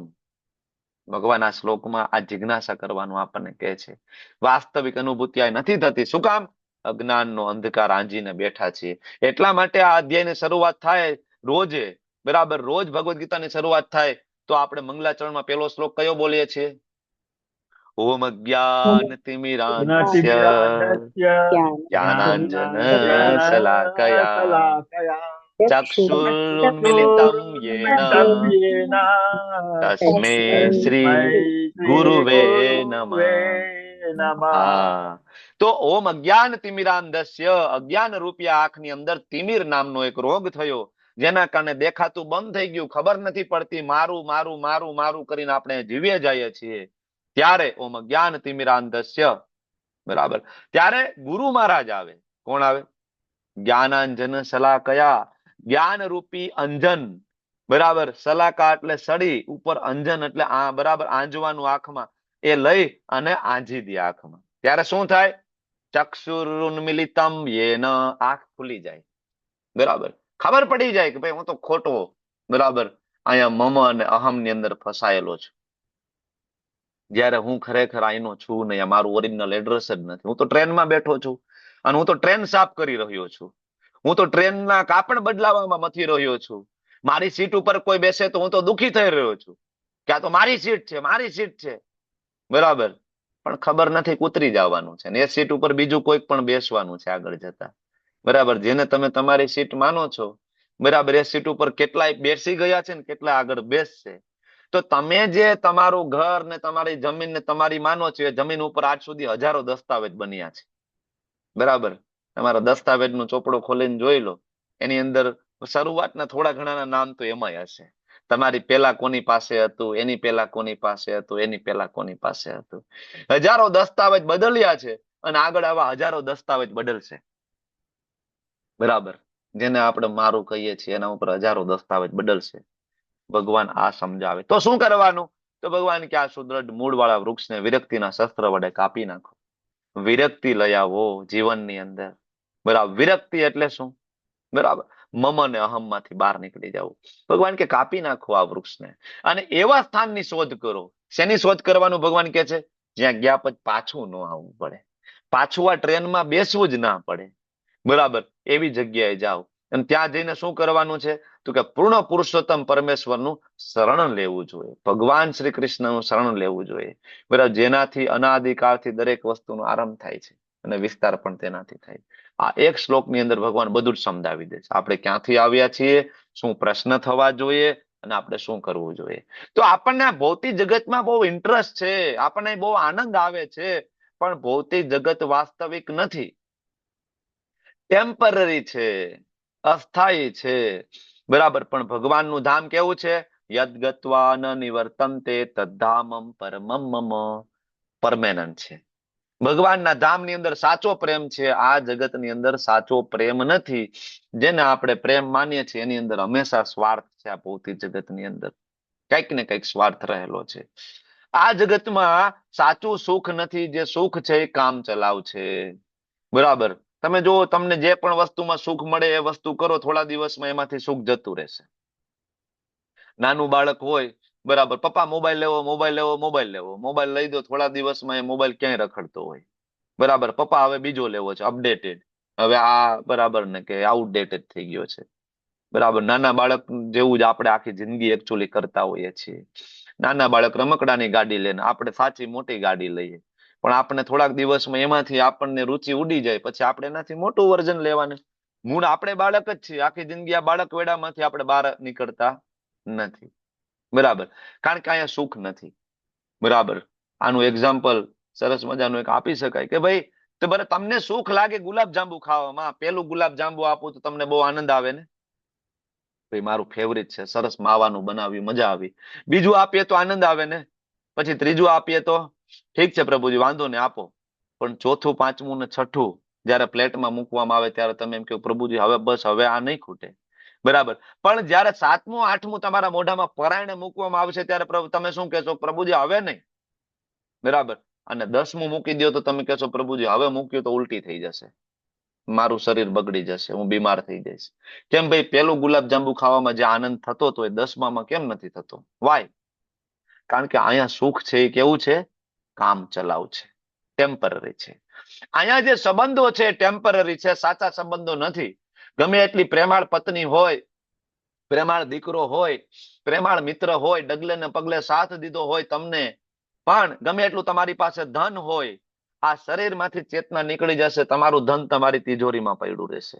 તમારી પત્ની તમારા ઘરના દરવાજા સુધી જ છે, કારણ કે વૈદિક મર્યાદા પ્રમાણે પત્ની છે સ્મશાને નથી આવી શકતી, બરાબર. તો ઘરના દરવાજા સુધી છે. તમારો પ્રેમાળ દીકરો, તમારો પ્રેમાળ મિત્ર છે સ્મશાનના ખાટલા સુધી છે. પછીની જર્ની તમારે એકલા જ નક્કી કરવાની થશે. તો આ જગતમાં કોઈ કાયમી સંબંધ નથી, સાચા સંબંધ નથી. પણ એક વ્યક્તિ એવા છે કે પછી પણ તમારી સાથે આવે છે, એનું નામ ભગવાન. ઉપનિષદમાં પણ કીધું છે કે ભગવાન કૃષ્ણ એટલા દયાળુ છે કે પરમાત્મા સ્વરૂપે જીવ ગમે તે કર્મ કરે, ઇવન કીટ યોનિમાં પણ જાય, કીડા પણ બને ને તોય ભગવાન સાથે જાય છે, એને ગાઈડ કરવા માટે, બરાબર, ધ્યાન રાખવા માટે ભગવાન હંમેશા સાથે જાય. તો આ છે, બરાબર. અહીંયા કોઈ સાચા સંબંધો નથી. આપણને એમ લાગે કે સાચા સંબંધો છે, આ બધા ટેમ્પરરી છે. અને આનું કોરોનામાં અમે તો આખો, બરાબર, આમ અમારે આ આંખેથી અમે જોયું છે. કોરોનામાં રાજકોટ સિવિલ હોસ્પિટલની અંદર લાશોના ઢગલા, બરાબર, પડ્યા રહેતા. તમને લોકોને ખ્યાલ હશે, 3-3 દિવસે તો સ્મશાનમાં વારો આવતો, બરાબર, ડેડ બોડીને અગ્નિ સંસ્કાર આપવાનો. અમે એવા એવા ડેડ બોડી ના અગ્નિ સંસ્કાર કરાવ્યા છે કે 5-5 દિવસ સુધી, 7-7 દિવસ સુધી એના રિલેટિવ કોઈ આવતા નહોતા ફોન કરવા છતાંય, કે ભાઈ તમારા રિલેટિવ જતા રહ્યા છે, આપણે જઈશું તો આપણને કોરોના થઈ જશે, બા ને દાદા જતા રહ્યા, જવા દ્યો, એ તો નગરપાલિકા વાળા અગ્નિ સંસ્કાર કરી આવશે, આપણે નથી જવું. આવું આવું અમે જોયું છે આજ આંખે, અને અમે એની સાથે કામ કરેલું છે. એટલે અમે આ જગતનું વાસ્તવિક સ્વરૂપ, આ જગતના વાસ્તવિક સંબંધોને અમે જોયા છે કોરોના કાળની અંદર. તમે લોકો પણ જોયા હશે, બરાબર ને? તો આપણી આ પેઢીએ બધું જોયું છે, છતાં આપણી આ પેઢી એમાંથી કંઈ શીખવા તૈયાર નથી. આ જગતમાં માત્ર ઉદાસી છે, ભગવાનના ધામમાં કોઈ ઉદાસી નથી, બરાબર. અહીંયા કોરોના આવે, શેર માર્કેટ ગબડી જાય, હેલ્થ ગબડી જાય, લોકોને એમ થાય કે રિટાયરમેન્ટ થશે પછી ખુશ રહીશું. આખી જિંદગી તનતોડ મહેનત કરે, પૈસા ભેગા કરે, ખૂબ લોભ કરીને ધન એકઠું કરે, રિટાયરમેન્ટનો સમય આવે ત્યારે ધન ભોગવવા માટે શરીર સાથ ના આપે, બરાબર. અથવા તો છોકરો છે કપૂત થઈને ઉભો રહે, આખી જિંદગીનું ભેગું કરેલું ધન છે એક ઝટકે મોબાઈલની અંદર ગેમ રમીને પ્લેન ઉડાડીને તમારો કાર્યક્રમ પૂરો કરી નાખે. આવા હજારો એક્ઝામ્પલ છે તમારી આજુબાજુમાં, શેરીઓમાં આવા એક્ઝામ્પલ છે. આખી જિંદગી મા બાપે મહેનત કરી હોય, છોકરા મોબાઈલમાં ગેમ રમતા રમતા પૈસાનો કાર્યક્રમ પૂરો કરી નાખે. આખી જિંદગીની મહેનત હોય, પેન્શનના પૈસા હોય, પેટે પાટા બાંધીને, બરાબર, એકઠું કર્યું હોય, બરાબર, પણ 1 મિનિટ થાય એને જાતા. માત્ર ઉદાસી છે આ જગતની અંદર, મનની શાંતિ નથી, બરાબર. અને 4 વાસ્તવિક સમસ્યાઓ હંમેશા આ જગતમાં હાજર રહે છે. કઈ 4 વાસ્તવિક સમસ્યા? જન્મ, મૃત્યુ, જરા, વ્યાધિ. આનાથી બ્રહ્માજી પણ બચી શકે નહીં, ઇન્દ્ર પણ બચી ના શકે, તમારા ને મારા કુળદેવી પણ ના બચી શકે, કારણ કે કુળદેવી સ્વર્ગમાં રહે છે. ઇન્દ્ર ના બચી શકતા હોય તો કુળદેવી માતાજી કેવી રીતના બચી શકે? જન્મ, મૃત્યુ, જરા, વ્યાધિ, આ ચારેયથી કોઈ બચી નથી શકતું. જ્યારે કોઈ વ્યક્તિ આ ભૌતિક જગત છોડીને ભગવાનના ધામમાં જાય ત્યારે જ આ વસ્તુથી બચી શકે છે, બાકી કોઈ રસ્તો નથી. તો સાચું એસોસિએશનને ઓળખો, સાચો સંબંધ. આપણા સમાજના સંબંધોને સાચવવા માટે આખી જિંદગી આપણે ખર્ચી નાખીએ છીએ. બહુ બરફ શરૂઆતમાં એક માતાજીનો પ્રશ્ન હતો, પ્રભુજી ભગવદ્ ગીતા વાંચીએ માળા કરીએ તો, બરાબર, કહેવાય કે રિલેટિવ રિસાઈ જાય છે. તો મેં ત્યારે થોડો કડક શબ્દ કદાચ મારાથી બોલાઈ ગયો હતો કે તમે વિચાર કરો કે આ ભૌતિક જગતના રિલેટિવ રિસાઈ જાય તમને એની ચિંતા છે, પણ તમને કૃષ્ણ રિસાઈ જાય એની ચિંતા નથી. કદાચ ત્યારે તમને ખોટું લાગ્યું હોય, બરાબર, પણ તમે ઓળખતા નથી કે સાચા રિલેટિવ આ જગતમાં કોઈ છે નહીં. આ જગતમાં માત્ર ને માત્ર સ્વાર્થના સંબંધો છે, બરાબર. સાચા રિલેટિવ આપણા માતા પિતા છે, એ કૃષ્ણ છે, શ્રીમતી રાધા રાણી છે. એની પાસે જવું ને એ જ અલ્ટિમેટલી જીવનું ગંતવ્ય છે. ઋષિ મુનિ એવા સંસાર સાથે સંબંધ ફાડી નાખે, શું કામ? ખબર છે કોઈ મતલબ નથી, બરાબર. આપણે એ જ રિલેટિવ, એના લગ્નમાં તો પ્રભુજી જવું પડે ને, બરાબર, એના પ્રસંગમાં તો પ્રભુજી જવું પડે ને, બરાબર, વ્યવહારમાં તો પ્રભુજી રહેવું પડે ને. હંમેશા આપણે આ દલીલો હોય છે, ભાઈ વ્યવહારમાં તો રહેવું પડે, બરાબર. ઓરિજિનલ વ્યવહારમાં કેદી રહીશું આપણે? આ ભૌતિક જગતનો આ વ્યવહાર તમે મેં કેટલી વખત કરી ચૂક્યા છીએ. તમારે ને મારે કેટલી વખત કેટલાય લગ્ન આપણે કર્યા છે, કેટલી પત્નીઓ હતી તમારે ને મારે, કેટલાય પતિઓ હતા તમારે ને મારે, કારણ કે તમારા ને મારા હજારો લાખો કરોડો જન્મ થઈ ચૂક્યા છે જગતમાં. એક જન્મ નથી આ.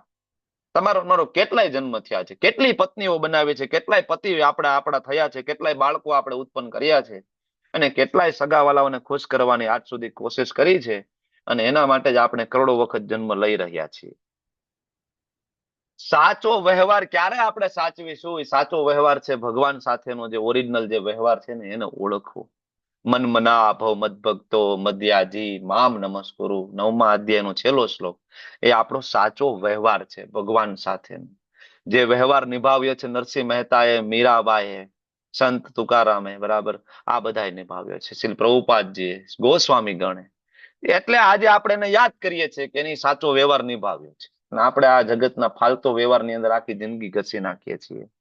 કોઈ યાદ નથી કરતું. તમને એવું લાગે ને? કોઈ યાદ નથી કરતું. બરાબર. મેં તો લાઈવ જોયા છે જે લોકો ખૂબ વ્યવહારમાં રહ્યા છે. અમારા જ એક રિલેટિવ છે, આખી જિંદગી એને વ્યવહારમાં રહેવામાં જિંદગી કાઢી નાખી અને એમનું મૃત્યુ થયું. પરિસ્થિતિ છોકરાઓની પાછળ એટલી સારી નહોતી. કોઈ વ્યક્તિ કાંઈ કોઈ સપોર્ટ કરવા માટે નથી આવ્યું પાછળ. કોઈ મતલબ. તમારી પાસે સારું સારું હોય ને, બરાબર, એ કહેવત છે, બરાબર, નાણા વગરનો નાથિયો, બરાબર, અને નાણે નાથા લાલ. હંમેશા યાદ રાખજો. રૂપિયા હોય તો સંસાર છે, રૂપિયા ન હોય તો કોઈ વસ્તુ કોઈ ભાવે નથી પૂછતું. તમારી પાસે ડિગ્રી હોય ને એટલે 17 સંબંધો નીકળે સમાજમાં. એ તમે ઓળખો છો ઓલા ફલાણા માસીના દીકરાના ફાઈના છોકરાની છોકરી હું છું, કારણ કે હવે તમે કલેક્ટર બની ગયા છો, તમે ડોક્ટર બની ગયા છો. બાકી એ જ હગી ફઈ બાજુમાં રહેતી હોય ભાવ ના પૂછે. તમારી પાસે નાણાં ન હોય ને, ખબર છે વરિયાને પૂછશું 2000 રૂપિયા ઉછીના માગશે તો. આ છે સંસારના સંબંધો. તમે લોકો તો આમાંથી પસાર થયા હોવા જોઈએ. તમારી તો ઉંમર મારા કરતા વધારે છે. તમે આ સંસારના દર્શન તમને થયા હોવા જોઈએ, પણ આપણે એમાંથી શીખતા નથી. પ્રોબ્લેમ એ છે. ઓરિજિનલ જે સંબંધ છે એને ઓળખો. ફસાઈ જઈશું નહીંતર આપણે વારંવાર વારંવાર. આપણો ઓરિજિનલ સંબંધના પિક્ચર છે, બરાબર. આપણે આના માટે બનેલા છીએ, ભગવાનના ધામમાં જઈને ભગવાન સાથે લીલાઓ કરવા માટે, ભગવાન સાથે આનંદ કરવા માટે આપણે બનેલા છે, નહીં કે અહીંયા સંસાર દાવા નળમાં ડૂબવા માટે. આ આપણો ઓરિજિનલ સંબંધ છે, બરાબર. અને શાસ્ત્ર આપણને આ સંબંધ યાદ કરાવે છે, બરાબર. કેવું છે ભગવાનનું ધામ? ભગવાન કહે છે ન તદ્ભાસતે સૂર્યો ન શશાંકો ન પાવક યદ્ગત્વા ન નિવર્તન્તે તદ્ધામમ પરમમ મમ. ધામનું માર્કેટિંગ ભગવાન કરે છે. શું કામ ભાઈ? ત્યાં કઈ ખોટ પડી છે નોકરિયાતોની? કે ભગવાનને કોઈ રસોઈ ત્યાં કોઈ રસોઈયાણી નથી મળતી, ત્યાં કોઈ કચરા પોતા વાળું નથી મળતું? ભગવાન અહીંયા કૃષ્ણ તરીકે, રામ તરીકે આવે અને અહીંયા ધામનો પ્રચાર કરે, વારંવાર ભગવદ ગીતા આપે. શું કામ? કારણ કે પ્રેમ કરે છે. અહમ બીજ પ્રદહ પિતા, બરાબર. જેવો છે પણ મારો છે. ભગવાન એવું વિચારે છે કે મારો દીકરો છે, મારી પાસે પાછો આવી જાય, પાછો આવી જાય, પાછો આવી જાય.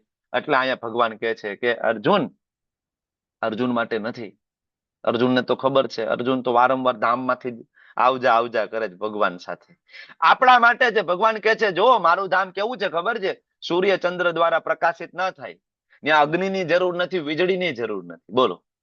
અહીંયા આપણે જે કઈ એનર્જીનો સોર્સ છે, સૂર્ય છે, એમાંથી જ કોલસો બને ને, એમાંથી જ પેટ્રોલ બને ને, એમાંથી જ જીબી નો પાવર આવે ને, બધું એમાંથી. ભગવાન કે અહીંયા મારા ધામમાં તો એવું કઈ નથી. તમારી ઉપાધિની જીબી ના બિલ નહીં આવે. ભગવાન કે કોઈ લાઈટ કાપવાય નહીં આવે કોઈ દી. કોઈ ચિંતાનો જ વિષય નથી. ભગવાન કે, બરાબર. અને ત્યાં ગયા પછી, બરાબર, કોઈ પાછું અહીંયા આવે નહીં. કોઈ વ્યક્તિ શિમલા મનાલી ફરવા ગયું હોય, કોઈ વ્યક્તિ પેરિસ ફરવા ગયું હોય, પછી આવીને આજુબાજુ વાળાને કહે અરે ભાઈ અમે તો સ્વિટરલેન્ડ ગયા હતા, પેરિસ ગયા હતા. હા, અરે ત્યાંની વાદીઓ તમે જો, ત્યાંના પહાડો જો, અરે એવી મજા આવે. ત્યાં ગયા પછી એમ થાય ને પાછું ઘરે આવવું છે. કોઈ ગયા હોય તો એનું વર્ણન કરે ત્યારે આપણને એમ થાય કે હાલો આપણે એકવાર જાવું તો છે. પૈસા ભેગા થાય ને આ વખતે વેકેશનમાં, આ વખતે આપણે આટો મારીએ. આવું થાય ને. એટલા માટે સ્વયં એટલા માટે સ્વયં ભગવાન પોતે ભગવદ ગીતામાં આવી અને આપણને કહે છે કેવું છે મારું ધામ? ત્યાં આહાર, નિંદ્રા, ભય અને મૈથુનની જરૂર નથી. ત્યાં ભૂખ નથી લાગતી.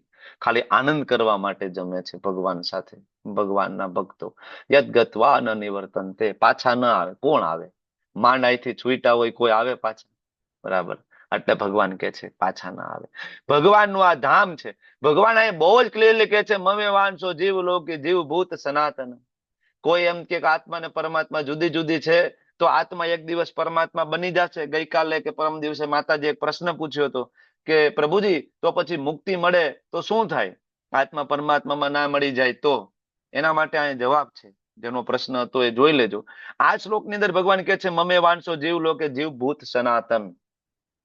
તમે મારા અંશો છો. કેવા અંશો છો? સનાતન. પેલા પણ અંશ હતા, અત્યારે અંશ છો, અને આગળ પણ તમે મારા અંશ રહેશો. એવું નથી કે તમે પેલા પરમાત્મા હતા ને પછી તમને મનુષ્યનું શરીર મળ્યું, તમે માયામાં પડી ગયા, પછી તમે યોગ તપ ધ્યાન કરશો અને પછી આત્મા પરમાત્મામાં ભળી જાય ને તમે પોતે પરમાત્મા બની જશો. એવું આ શ્લોકમાં ભગવાન નથી કહેતા. આ શ્લોકમાં ભગવાન એમ કે છે કે આ બદ્ધ જગતમાં બધા જીવો મારા સનાતન અંશ છે. સનાતન અંશનો મતલબ શું થાય? બરાબર, તમે કોઈને એમ કહો કે ભાઈ આ સનાતન મારો દીકરો છે, એનો મતલબ શું થયો? પેલા પણ તમારો દીકરો હતો, અત્યારે દીકરો છે, ને આગળ પણ દીકરો રહેશે, એને કહેવાય સનાતન તમારો દીકરો. એમ ભગવાન એ કહે છે, તમે મારા સનાતન અંશ છો. તમે ક્યારેય ભગવાન હતા નહીં ને ક્યારે ભગવાન બનશો નહીં. તો આત્મા ક્યારે પરમાત્મા બની શકતી નથી. આખી ભગવદ ગીતામાં ભગવાન વારંવાર કહે છે. બરાબર. અને ભગવાન કહે છે સનાતન અંશ છો, છતાંય તમે અહીંયા હેરાન થાવ છો આવીને. શું કામ? તો કે ભાઈ મન સાથે 5 ઇન્દ્રિય એટલે કે 6 ઇન્દ્રિયોથી મળીને તમે ભોગ ભોગવવાની કામના કરો છો, અને પ્રકૃતિને ઉપયોગ કરીને તમે એમાં હેરાન થાવ છો. મનસષ્ટાની ઇન્દ્રિયાણી પ્રકૃતિ સ્થાની કરસતી. આપણે હેરાન થઈએ છીએ ને, બરાબર, સતત આપણે હેરાન છીએ. આપણે એમ થાય કે શું હેરાન છીએ? તમને એમ થાય કે બહુ આનંદ છે. કેવો આનંદ છે? તમને ખબર છે આ ભૌતિક જગતમાં તમારો ને મારો જન્મ કેવી રીતના થયો છે? બરાબર. તમને ને મને, બરાબર, દાયણ, જો તમારો જન્મ દાયણે કરાયો હોય તો દાયણે, ડોક્ટરે કરાયો હોય તો ડોક્ટરે. તમને ને મને ઊંધા લટકાડીને માર્યા છે પીઠ ઉપર. તમે ને હું જ્યાં સુધી રડ્યા નથી ને ત્યાં સુધી તમને ને મને ધોકાવ્યા છે. બરાબર. તમારી માને પૂછી જોજો, મમ્મીને, કે મમ્મી આ વાત સાચી છે? કારણ કે મેં ગાયનેક હોસ્પિટલમાં જોબ કરેલી, મને ખબર. બાળકનો જન્મ થાય ને એ ભેગું જ એના પગ પકડીને ઊંધું લટકાડવું પડે, પછી એના પીઠ ઉપર મારવું પડે, તો એના ગળામાં રહેલો કફ બધો નીકળી જાય. પછી પેલો શ્વાસ જયારે લે ને ત્યારે ડોક્ટરનો શ્વાસ હેઠો બેહે. જો એ જે ક્રાય ના કરે એને ક્રાય કહેવાય, બર્થ ક્રાય. જો છોકરું રડે નહીં ને તો ડોક્ટરને રડવું આવી જાય. કારણ કે છોકરું રડે નહીં એનો મતલબ એવો થયો કે શ્વાસમાં ભરેલો કફ નીકળ્યો નથી, અને એટલે શ્વાસ લઈ ના શક્યો, એટલે બાળક રડતું નથી. બરાબર. એટલે હવે એનો બ્રેનનો વિકાસ નહીં થાય. જે છોકરાઓ જન્મતા હવે રડવામાં મોડું કર્યું છે અથવા બરાબર બહુ લેટ થયું છે, એ બધા મેન્ટલી રિટાર્ડેડ થયા. એના બ્રેનનો વિકાસ ના થાય, ઓક્સિજન ના મળે. તો આ જગતમાં તમારો ને મારો જન્મ લાફા ખાવાથી થયો છે, માર ખાવાથી, ઊંધા લટકાડવાથી. દાયણો ડોક્ટરો ઇન્જેક્શનો માર્યા છે, બરાબર, વાહામાં ધબા માર્યા છે. તમને એમ થાય કે બહુ મજા આવે છે, બહુ આનંદ છે. એન્ટ્રી જ માર ખાવાથી થઈ, એન્ટ્રી જ રોતા રોતા થઈ છે. અહીંયા થોડાક મોટા થયા કાચની પેટીમાં. હવે તો જન્મ થાય ને, બરાબર, માનું મોઢું જોવું જ જોઈએ, નહીતર ડોક્ટર તરત કહી દે આને કાચની પેટીમાં રાખવો પડશે ને કમળો થઈ ગયો છે. બરાબર. આજે આવડું નાનું ખોબા જેવડું બાળક હોય કાચની પેટીમાં રાખી દે, માના દર્શન ના થાય, ટોટીથી બરાબર પાણી પીવડાવી રાખીને ઇન્જેક્શનના બાટલા ચડતા હોય. બરાબર. આપણને એમ થાય કે બહુ આનંદ છે. જન્મતા આવે ઇન્જેક્શન આપ્યું છે આપણને, ડોઝ આપ્યા છે, માર ખાધો છે. થોડા મોટા થાય ભણવાની ચિંતા. આજે બાળકના વજન કરતા બાળકના દફતર, સ્કૂલ બેગનો વજન વધારે છે. તમે હું જે 12માં 10માં ભણતા હતા ને, આજે 5મા ધોરણનું છોકરું ભણે છે. બરાબર. સિલેબસ ક્યારેક ચેક તો કરજો, તમને દયા આવશે. બરાબર. તમે 5મા ધોરણના છોકરાને ભણાવી ના શકો જો તમે વેલ એજ્યુકેટેડ ના હોય ને, તો તમે 5મા ધોરણના છોકરાની બુક પણ તમે ભણાવવા માટે સક્ષમ ના થાવ. એટલો અઘરો સિલેબસ છે. છોકરાઓને કેટલી મહેનત છે, કેટલું મુશ્કેલ છે નાના એવા ભૂલકાઓને, બાળકોને. તમને એમ લાગે આનંદ છે? 10માં પાસ થઈ જાય, 12માં પાસ થઈ જાય, કોલેજ કરી લે, બરાબર, પછી તને આનંદ મળશે. પછી આનંદ છે? ફાઇલો લઈને એક ઓફિસમાંથી બીજી ઓફિસમાં નોકરીઓ માટે ફરી રહ્યા છે. બરાબર. ક્યાંય જોબ મળતી નથી. કેટલા બધા તો એમને સુસાઇડ કરે છે. બરાબર. આનંદ છે? કોઈને એમ થાય કે નાના લગ્ન કરી લે પછી આનંદ થઈ જશે. આનંદ છે? મેરેજ કર્યા પછી તો હવે જે પૈણેલા હોય એને ખબર હોય વાસ્તવિકતા. બરાબર. તો આ જગતમાં ક્યાં આનંદ છે ભાઈ? વૃદ્ધાવસ્થામાં આનંદ છે? વૃદ્ધ થયા પછી આનંદ છે? આનંદની શોધ કરતા કરતા કરતા કરતા વ્યક્તિ સતત સંઘર્ષ, એટલે અહીં લખ્યું છે કરસતી. આ જે શબ્દ છે ને એ આના કારણે છે, કરસતી. જન્મથી લઈને મૃત્યુ સુધી આપણે કઠોર સંઘર્ષ કરીએ છીએ. શું કામ? આનંદ મળી જાય. મળતો નથી, કારણ કે આપણે ખોટી જગ્યાએ છીએ. એટલા માટે આપણને આનંદ નથી મળતો. માછલીને પાણીમાંથી બહાર કાઢીને માછલીને જમીન ઉપર મૂકી અને આજુબાજુની અંદર રૂપિયા, પૈસા, ધન સંપત્તિ ગોઠવી દો, બરાબર, ત્યાં પનીર મૂકી દો, બરફી મૂકી દો, માછલી મરી જશે. મરી જશે. શું કામ? કારણ કે ખોટી જગ્યાએ છે. ખાલી એને ઉપાડીને પાણીમાં મૂકી દો, એ જીવી જશે. બરાબર ને? એમ આપણે ખોટી જગ્યાએ છીએ. આપણી આજુબાજુમાં રૂપિયા, પૈસા, ધન સંપત્તિ બરાબર બધું છે, પણ આપણે સુખી નથી. શું કામ? ખોટી જગ્યાએ છીએ ને, ખોટા એડ્રેસ ઉપર આપણે છીએ અને ત્યાં સુખની શોધ કરી રહ્યા છીએ. એટલા માટે બરાબર, જેમ આગનો એક તણખો જુદો પડે તો એ બુઝાઈ જાય, ઓલવાઈ જાય છે, એમ આપણે ભગવાનથી જુદા પડીને આપણે ઓલવાઈ ગયા છીએ. બરાબર, એટલે ભગવાન અહીં કહે છે. હવે તમે આગળ કોઈનો પ્રશ્ન હતો કે ભાઈ આત્મા છે શું કામ નવા નવા શરીર ધારણ કરે છે? આ એનો જવાબ છે. શરીરમ યદ્વાપનોતિ યચ્ચાપ્યુત્ક્રામત ઈશ્વર ગૃહિત્વેતાની શય્યાતિ વાયુર્ગંધા નિવાસયાત. કે પવન સુગંધને એક સ્થળેથી બીજા સ્થળે લઈ જાય છે ને, પવનની પોતાની કોઈ સુગંધ નથી. પવન મળ ઉપરથી પસાર થાય તો દુર્ગંધ આવે, પવન ગુલાબ ઉપરથી પસાર થાય તો સુગંધ આવે. એમ જીવ આ જગતમાં પોતાના જીવનના જુદા જુદા ખ્યાલોને એક શરીરમાંથી બીજા શરીરમાં લઈ જાય. આને કહેવાય સૂક્ષ્મ શરીર. એટલે મેં તમને સમજાવ્યું હતું કે જયારે યમદૂતો આવે અને આ શરીરમાંથી લઈ જાય છે તો ખાલી આત્માને નથી લઈ જતા, સાથે શું લઈ જાય છે? શું લઈ જાય છે? સૂક્ષ્મ શરીર, સૂક્ષ્મ શરીર, મન, બુદ્ધિ, સૂક્ષ્મ અહંકાર. શરીર, મન, બુદ્ધિ અને અહંકારી સાથે ટ્રાવેલ કરી. આ શ્લોકમાં ભગવાન કહે છે કે જીવનના જુદા જુદા ખ્યાલો, આ ખ્યાલો ક્યાં છે? મન, બુદ્ધિ અને અહંકારની અંદર આ ખ્યાલો ઇન્સ્ટોલ થયેલા છે. એ એક શરીરમાંથી બીજા શરીરમાં, હવે આ મન, બુદ્ધિ, અહંકાર ને સોફ્ટવેર કહેવાય, આને હાર્ડવેર કહેવાય. બરાબર ને? આત્મા છે એ પાવર સપ્લાય છે આપણું. પ્રોબ્લેમ સોફ્ટવેરમાં જ હોય ને તો તમે ડિવાઇસ ગમે એટલા બદલાવો, એમાં વાયરસ જ આવે. સાચું ને? જે લોકોને થોડું ટેકનોલોજીનો ખ્યાલ હોય એને ખબર હશે. તમારે પેનડ્રાઈવમાં વાયરસ હોય ને, એ પેનડ્રાઈવ જેટલા લેપટોપમાં ભરાવો ને એ બધા લેપટોપને બગાડ નાખે. બરાબર, તો પેનડ્રાઈવ આપણી બગડી ગયેલી છે. કઈ પેનડ્રાઈવ? મન, બુદ્ધિ, અહંકાર વાળી. અને આપણે નવા નવા હાર્ડવેર લીધા રાખીએ છીએ. એક વખત પુરુષનું શરીર, એકવાર સ્ત્રીનું શરીર, એકવાર ગધેડાનું શરીર, એકવાર બળદનું શરીર. પણ પ્રોબ્લેમ હાર્ડવેરમાં નથી, પ્રોબ્લેમ ક્યાં છે? સોફ્ટવેરમાં. પેનડ્રાઈવ જે ભરાવો છો ને, એ પેનડ્રાઈવને એકવાર સાફ કરી નાખો, એમાં એન્ટીવાયરસ નાખી દો. અને એ એન્ટીવાયરસ કયો છે?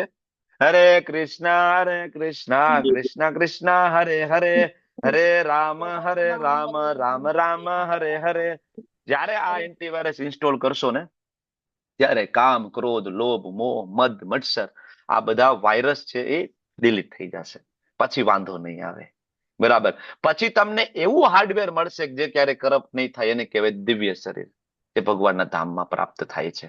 બરાબર, તો આ શ્લોક છે એ જે transmigration of the soul એ તમને સમજાવે છે કે શું કામ આત્માનો કોઈ દોષ ના હોવા છતાં નવા નવા શરીર શું કામ ધારણ કરે? આ પ્રશ્ન થવો જોઈએ ને, કારણ કે આત્મા તો શુદ્ધ છે. બરાબર, પણ શું કામ? એટલે આમાં ભગવાન કહે છે કે જુદા જુદા ખ્યાલો છે ને એ ભેગું લઈને ફરે છે આત્મા. બરાબર, ઓકે. એટલે આગળ કહે છે, મૂર્ખ મનુષ્યો ભગવાન ક્યાં નથી સમજી શકતા. આ જે ચર્ચા અત્યારે ચાલી રહી છે એટલી સહેલી ચર્ચા નથી આ. બરાબર, કે એક શરીરમાંથી આત્મા નીકળે, બીજા શરીરમાં જાય. વૈજ્ઞાનિકો વર્ષોથી આના ઉપર રિસર્ચ કરે છે. મૃત્યુની નજીક કોઈ વ્યક્તિ હોય ને તો એને એકાદી કાચની પેટીમાં પૂરી દે, બરાબર, ને પછી જોવે કે અંદરથી શું નીકળે છે. એવું તો શું તત્વ નીકળી ગયું કે શરીર છે એ ચાલતું બંધ થઈ ગયું. એને પકડી લઈ તો આપણે પાછા જીવતા કરી શકીએ. ભગવાન કહે છે વિમૂઢા નાનું પશ્યંતી, મૂર્ખ લોકો ક્યારે ના જોઈ શકે, નહીં સમજી શકે કે શરીર કેવી રીતના જીવ છોડે છે. એ નથી સમજી શકતા કે પ્રકૃતિના ગુણોના પ્રભાવ હેઠળ નવું શરીર કેવી રીતના મળશે એને. બરાબર, પણ કોણ સમજી શકશે? પશ્યંતી જ્ઞાન ચક્ષુષ, જેને જ્ઞાન દ્વારા પોતાના ચક્ષુષને કેળવેલા છે વ્યક્તિને ખબર પડી જશે.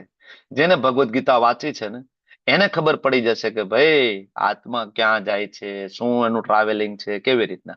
એટલે ભગવાન આગળના શ્લોકમાં કહે છે કે આત્મ સાક્ષાત્કારમાં સ્થિત થયેલા પ્રયત્નશીલ અધ્યાત્મવાદીઓ બધું સ્પષ્ટ રીતના જોઈ શકે, પણ જેના મન વિકસિત નથી એ નહીં જોઈ શકે. બરાબર, મન વિકસિત કરવું પડશે ભગવાનમાં લગાડીને, શાસ્ત્રો વાંચીને. ત્યારે તમારું મન વિકસિત થાય અને તો તમે સમજી શકશો. બરાબર, એ શાસ્ત્ર એટલે વેદ. વેદ વાંચીને કોને સમજવાના છે? ઘણા બધા એમ કે આત્મા ને પરમાત્મા જુદા જુદા છે, તો કૃષ્ણ એ કહે છે સર્વસ્ય ચાહમ હૃદય સન્નિવિષ્ટો, હું જ હૃદયમાં બેઠો છું પરમાત્મા તરીકે. છે ક્લેરિટી એકદમ બરાબર. કૃષ્ણ અને પરમાત્મા જુદા જુદા નથી. આ શ્લોકમાં શું કીધું? સર્વસ્ય ચ અહમ, અહમ એટલે હું હૃદય સન્નિવિષ્ટો, હૃદયમાં બેઠો છું પરમાત્મા તરીકે. હૃદયમાં કોણ રહે છે? પરમાત્મા. તો ભગવાન કે હું જ છું પરમાત્મા. શું કરો છો ત્યાં બેઠા બેઠા? મત સ્મૃતિ જ્ઞાનમ અપોહનમ છે. ત્રણ વસ્તુ ભગવાન આપે છે. એક તો સ્મૃતિ, તમને યાદ શક્તિ આપે છે. બીજું તમને જ્ઞાન આપે છે. અને ત્રીજું તમને વિસ્મૃતિ, એટલે કે જે જરૂરી નથી એ ભૂલવાડે પણ છે. કોણ? ભગવાન. વેદેશ સર્વે અહમ એવ વેદ્યો. અરે વેદો વાંચીને કૃષ્ણને જાણવાના હતા. કોઈ વ્યક્તિ વેદો વાંચે, ઉપનિષદ વાંચે, પુરાણ વાંચે ને એમ કે ભગવાન કૃષ્ણ નથી, તો એને પોતાનો સમય વેસ્ટ કરી દીધો.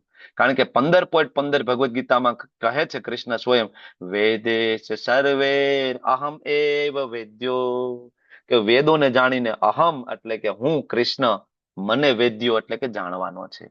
કારણ કે વેદ અને વેદાંતકૃતનો બંનેનો સંકલન કરતા હું જ છું. મારા મુખમાંથી જે શબ્દ નીકળે એ વેદ છે. ગઈકાલે આપણે વાત થઈ હતી ને, શશી માતાનો પ્રશ્ન હતો, ત્યારે મેં તમને કીધું હતું કે વેદ અને કૃષ્ણ છે અભિન્ન છે. તમે વેદને માનો તો કૃષ્ણને પૂર્ણ પુરુષોત્તમ તરીકે માનતા હોવા જોઈએ, બરાબર. તો જે લોકો વેદ શાસ્ત્ર નથી માનતા, એટલે રામકૃષ્ણને નથી માનતા, એટલે લોકો ગોટાળે ચડેલા છે. શાસ્ત્રોને માનો તો ઓટોમેટિક તમને કૃષ્ણ કોણ છે સમજાઈ જશે, બરાબર. તો આ અધ્યાયમાં ભગવાન આ વસ્તુ સમજાવે છે. બિલકુલ ધ્યાન ચૂકશો નહીં. એવા કેટલાય લેભાગુ તત્વો છે સમાજની અંદર જે તમારું ધ્યાન ભટકાવી રહ્યા છે. પૂર્ણ પુરુષોત્તમ તો આ છે, સર્વોપરી તો આ છે, આ છે, આ છે, આ છે. ધ્યાન ચૂકશો નહીં. અર્જુન જેવા બનજો, બિલકુલ ધ્યાન ચૂકશો નહીં. એટલે ભગવાન 19મા શ્લોકમાં કે છે, યો મામ એવ સંબુડો જાનાતિ પુરુષોત્તમ. કોઈ એમ કે પૂર્ણ પુરુષોત્તમ કૃષ્ણ નથી, તો આ શ્લોકમાં સ્વયં ભગવાન કહે છે કે જાણો, જાનાતિ, મને જાણો. કઈ રીતના? પૂર્ણ પુરુષોત્તમ, હું જ છું પૂર્ણ પુરુષોત્તમ, ભગવાન શ્રી કૃષ્ણ કહે છે. આગળ 7મા અધ્યાયના 7મા શ્લોકમાં આપણે ભગવાને કીધું હતું ને કે મારાથી ઉપરનું કોઈ તત્વ નથી, હું જ પરમ સત્ય, પરમ, બરાબર, હું જ છું પરમ બ્રહ્મ, પરમ સત્ય, પરમ તત્વ, જે કઈ કહો એ હું છું. અહીંયા ભગવાન, કોઈને શંકા હોય તો અહીં ભગવાન કહી દે છે, યો મામ એવ સમૂઢો જાનાતિ પુરુષોત્તમ, મને કોઈ પૂર્ણ પુરુષોત્તમ પરમેશ્વર તરીકે જાણે છે તો સ સર્વવિદ ભજતી મામ, બધું જ જાણે છે. એને બધી ખબર પડી ગઈ. કૃષ્ણને કોઈ પૂર્ણ પુરુષોત્તમ તરીકે ઓળખે છે ને, મતલબ એ બધું જ જાણનાર થઈ ગયો છે, બરાબર. અને મારી ભક્તિમાં પુરોવાઈ જાય છે. કૃષ્ણને જાણવું એટલે બધું જ જાણવું.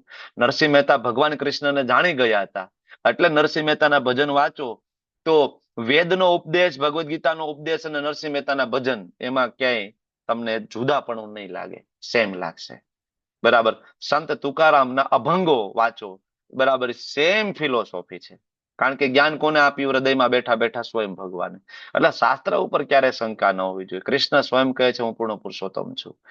જો શાસ્ત્ર ઉપર શંકા કરીએ તો અધોગતિ કન્ફર્મ, બરાબર. એટલા માટે પ્રભુપાદ કહે છે કે if one studies the Veda without finding the goal of the Vedas, Krishna he simply wasted his valuable time.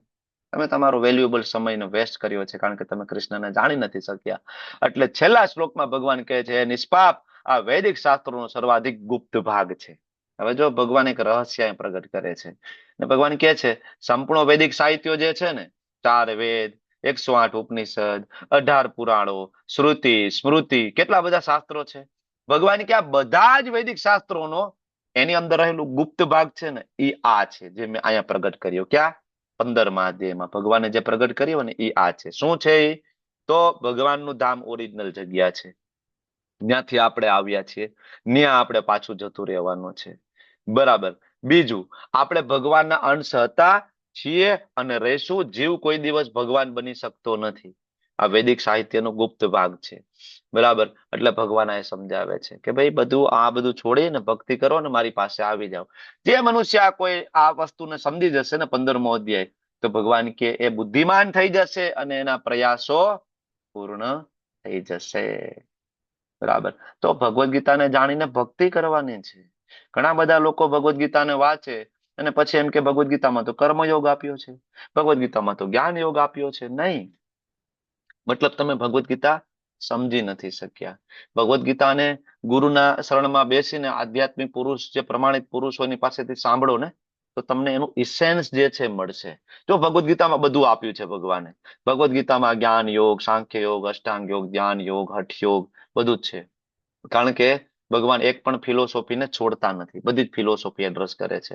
પણ ભગવાન અલ્ટિમેટ ટ્રુથ જે પરમ સત્ય છે એ બીજા અધ્યાયના અંતે, ત્રીજા અધ્યાયના અંતે, ચોથા અધ્યાયના અંતે, પાંચમા અધ્યાયના અંતે, બીજા અધ્યાયથી ચાલુ થયેલા બધા જ અધ્યાય 18મા અધ્યાય સુધી બરાબર પ્રભુપાદના શબ્દોથી આપણે સાબિત કરી શકીએ કે બીજા અધ્યાયથી સાર હંમેશા ભગવાન ભક્તિયોગ આપી રહ્યા છે. 6 અધ્યાય પૂરા કરીને છેલ્લો શ્લોક આપ્યો કયો? યોગી નામ અપી સર્વેશામ મદગતે અંતરાત્મના શ્રદ્ધાવાન ભજતે યો મામ સમયુક્ત તમમ. બરાબર ને? 8મો અધ્યાય પૂરો કર્યો, ભગવાને શું કીધું? વેદેશુ યજ્ઞેશુ તપસ્સુ ચેવ. બરાબર, વેદોથી નહીં, દાનથી નહીં, તપથી નહીં. બરાબર, 9મો અધ્યાય પૂરો કર્યો, ભગવાને શું કીધું? મન મના ભવ મત ભક્તો મધ્યાજી મામ નમસ્કુરુ. 10મા અધ્યાયમાં ભગવાને વિભૂતિ યોગ આપીને શું કીધું છેલ્લે? બરાબર, એકાંતથી નથી તો જગત. 11મો અધ્યાય પૂરો કરીને ભગવાને શું કીધું?